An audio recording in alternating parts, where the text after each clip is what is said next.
Effie Greathouse. Hi, Effie.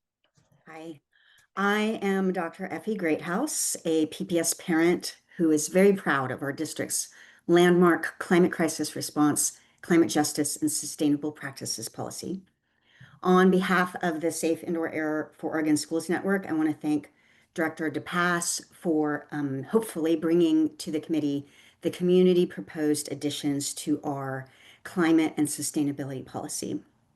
The heart of the additions are the three indoor air quality sub-goals added to Pillar 2 on health and wellness.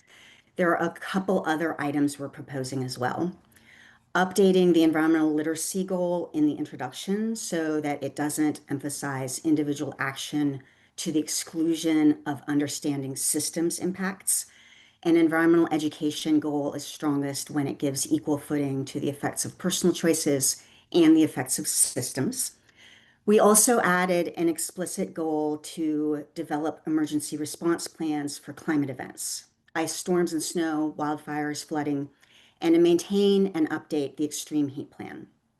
I'm a parent at Robert Gray Middle School, and SAFOS has a lot of supporters at both Robert Gray and at Markham, the two schools that faced extraordinary strain on teachers, students, staff, and families due to an extreme weather event that is consistent with climate disruption. The widely forecast disaster level ice storm that shut these buildings down in January 2024. Gray and Markham flooded for 10 days because we didn't have good prevention and preparedness plans for this kind of weather and climate emergency. We've started experiencing these extreme events in Portland, the wildfires in 2020, the 2024 ice storm, heat waves baking our schools every year. Our climate policy should make explicit that we need to plan for them. Thank you, Effie. I appreciate your testimony.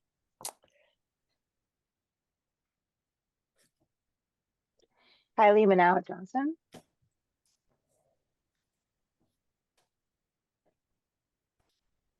Okay. Hi, I'm Kylie Mina Johnson, she, her, and I'm a public health educator and SAFOS board member.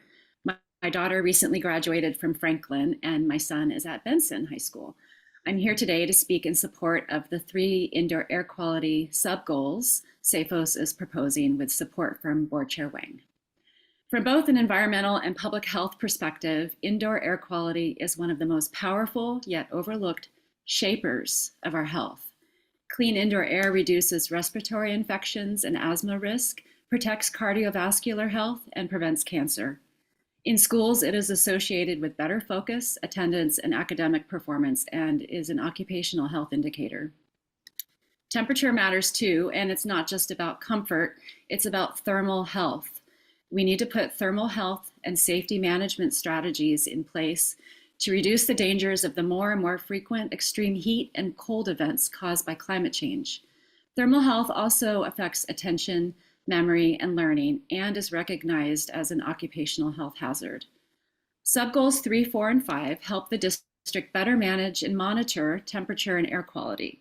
They are not mandates with deadlines, but they do set clear priorities and a clear framework.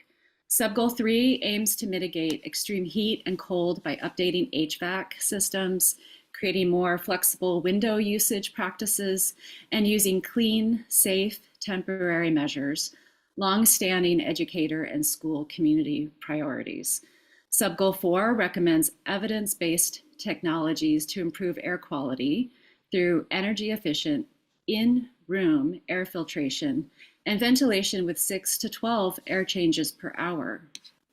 Subgoal 5 recommends continuous in-room air quality monitoring rather than a complaint-based system.